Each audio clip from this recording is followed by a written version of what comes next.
हमारे बीच शिल्पी और मनीषा जुड़ी हुई है साथ में। पहले शिल्पी आपके पास आ रहा हूं। शिल्पी, आप ये समझाइए कि आज जैसा कि आपको पता है कि दोनों त्योहार एक साथ पड़ रहे हैं, तो सावन के आखिरी सोमवार में भक्त क्या कुछ कोशिश कर रहे हैं बाबा को मनाने की?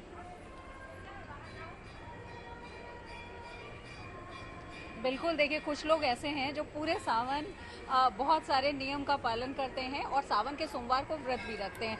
तो वो लोग भी आए हैं क्योंकि आज के बाद अगले वर्ष ही मौका मिलेगा, लेकिन आज का दिन इसीलिए विशेष है। तो बाबा को मनाने के लिए क्या कर रही हैं? पूजा कर रहे हैं, अर्चना कर रहे हैं उनका। इसलिए सुबह सुबह बिल्कुल बिल्कुल बिल्कुल बहुत अच्छा लगता है भगवान का पूजा। बाबा की स्तुति भी गुनगुना रही थी, तो हम चाहेंगे सुनाए। ओम नमः शिवाय, ओम नमः शिवाय, बम हर हर बोले नमः शिवाय, ओम नमः शिवाय, ओम नमः शिवाय, हर हर बोले नमः शिवाय। बिल्कुल, तो शिव की स्तुति यहाँ कई लोग मन ही मन गुनगुनाते भी हैं। इस बीच मैं कहूँगी अपने वीडियो जर्नलिस्ट संजय सिंह से कि वो आपको दर्शन कराएं, गुड न्यूज़ टुडे के दर्शकों को दर्शन कराएं मन कामेश्वर महादेव, जो मनोकामना पूर्ण करते हैं। बहुत ही प्राचीन, बहुत ही ज़्यादा ये सिद्ध मंदिर माना जाता है, क्योंकि कहा जाता है कि राम के अनुज वीरवर लक्ष्मण ने यहाँ पर महादेव का ध्यान किया था। इसलिए यहाँ जो भी आता है महादेव का ध्यान करता है, मन से उनको याद करता है, उनके मन को शांति मिलती है और मनोकामना तो पूर्ण होती ही है। कहा जाता है मन कामेश्वर महादेव हैं। तो अभी क्योंकि भद्रा है, इसलिए रक्षाबंधन अभी सेलिब्रेट करने में वक्त है और बहनें भाई को राखी बांधेंगी, लेकिन उससे पहले महादेव की स्तुति और महादेव को मनाने के लिए ये बताइए, सावन का आखिरी सोमवार महादेव को मनाने आप आए हैं, कितना सौभाग्य महसूस कर रहे हैं और ये आज का दिन कितना विशेष है? क्या कुछ विशेष आपने किया? बहुत महत्वपूर्ण सावन सोमवार हम लोग आते हैं। हर सोमवार आते हैं? हाँ, सावन सोमवार आते हैं हमेशा। और ये अब सावन का सोमवार तो अगले वर्ष ही आएगा। अब अगले वर्ष फिर आएंगे। वैसे आते तो रहते हैं हमेशा, लेकिन जो है सावन सोमवार जरूर आते हैं। आप बताइए। अभी तो देखिए शिल्पी, चाहे ये वर्ष हो, चाहे अगला वर्ष हो, चाहे उससे अगला वर्ष हो, श्रद्धा जो है, श्रद्धा भाव जो है भोलेनाथ के प्रति, वो कम नहीं होगा। ये शानदार तस्वीरें आप दिखाते रहिए। लौटती हूँ शिल्पी आपके पास, और मनीषा आपके पास भी आऊंगी। उससे पहले आपको बता देते हैं, देखिए रक्षाबंधन के त्योहार की हम बात कर रहे हैं, तो रक्षाबंधन का त्योहार का शुभ मुहूर्त क्या है, किस वक्त आपको अपने भाई की कलाई पर राखी और रक्षा का सूत्र बांधना चाहिए, वो देख लेते हैं एक बार।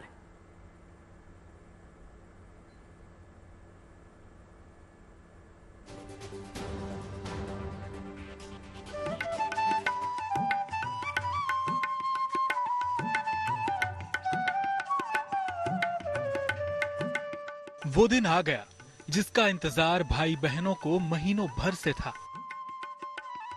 आज रक्षाबंधन का पावन पर्व है। बेजोड़ रिश्ते का यह अद्भुत त्योहार रक्षाबंधन है।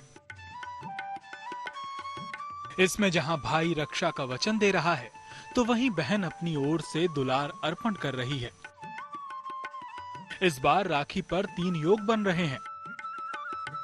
सावन महीने की पूर्णिमा पर रक्षाबंधन का त्योहार होता है। आज सावन की पूर्णिमा है। सुबह 3:04 पर पूर्णिमा तिथि शुरू हो चुकी है। अब ये देर रात 11:55 तक रहेगी। ऐसे में उदया तिथि के आधार पर रक्षाबंधन आज ही मनाया जा रहा है।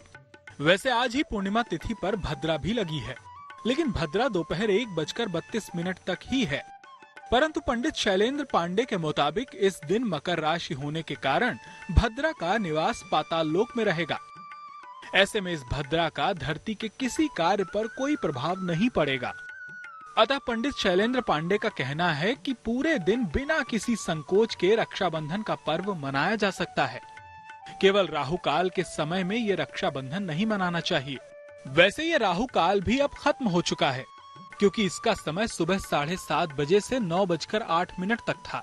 इस बार पूर्णिमा की तिथि है 19 अगस्त को रात में 11:55 तक। इसीलिए पूरे 19 अगस्त को रक्षाबंधन मनाया जा सकता है। अब ये देख लेते हैं कि भद्रा कब तक है। 19 अगस्त को भद्रा है दोपहर 1:32 तक। तो अगर भद्रा है 1:32 तक, तो लोग कहेंगे कि दोपहर 1:32 तक राखी मत बांधो, राखी मत मनाओ। लेकिन मैं बता दूं कि इस दिन की जो भद्रा है वो मकर राशि होने की वजह से भद्रा पाताल लोक में रहेगी, धरती पर नहीं रहेगी। तो भद्रा रहेगी पाताल लोक में, इसलिए भद्रा का धरती के किसी भी काम पर कोई प्रभाव नहीं पड़ेगा। अमूमन हम आप राखी कभी भी और किसी भी आम तरीके से बांध लेते हैं, लेकिन कुछ ज्योतिषाचार्यों का कहना है कि इसके भी खास नियम हैं। धार्मिक मान्यता है कि राखी बांधते वक्त भाई का मुंह पूरब दिशा की ओर होना चाहिए, जबकि बहन का मुख पश्चिम दिशा में होना चाहिए। वैसे तो लोग अपने परिवार की परंपरा के हिसाब से, अपने इलाके की परंपरा के हिसाब से रक्षाबंधन का पर्व मनाते हैं, उसमें कोई हर्ज नहीं है। लेकिन हम आपको बताते हैं एक सरल तरीका, जिस सरल तरीके से आप रक्षाबंधन मना सकते हैं।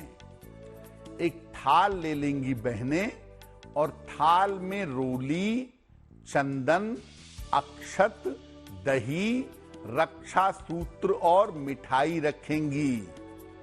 घी का एक दीपक भी रखेंगी, जिससे अपने भाई की आरती करेंगी। रक्षा सूत्र और पूजा की थाल सबसे पहले भगवान के सामने रख करके भगवान से आशीर्वाद लेंगी। इसके बाद अपने भाई को राखी बांधने का कार्यक्रम शुरू करेंगी।